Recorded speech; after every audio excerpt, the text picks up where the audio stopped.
Thank you for holding hearing today on H.R. 520. Many years ago, when I was first elected to a district that included part of the Klamath Valley, I was introduced to the controversy involving the Klamath dams. The environmental left was attempting to tear down those dams, and it is finally succeeding. When I asked why, I was told of a catastrophic decline in the salmon population on the Klamath. I asked, well, how many are left?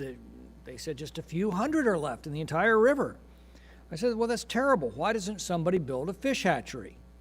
Well, I soon learned that somebody did build a fish hatchery many years before. The Iron Gate Fish Hatchery produces 5 million salmon smolts every year, with about 17,000 of them returning as fully grown adults to spawn in the Klamath. The problem is those adults aren't included in the population count.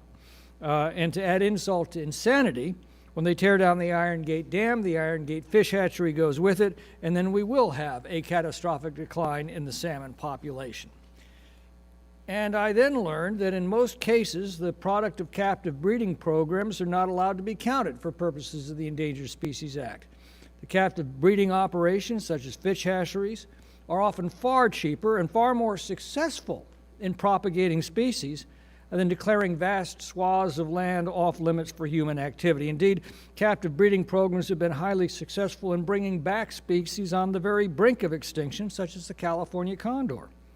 The simple reality is that the difference between a fish born in a hatchery and a fish born in the wild is the same difference as a baby born at a hospital or a baby born at home.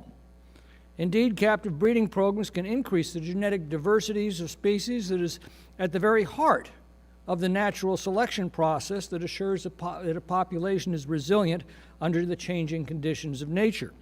So this bill very simply says that captive breeding programs need to be recognized by the Endangered Species Act as legitimate contributors to efforts to preserve the biodiversity and population of a species.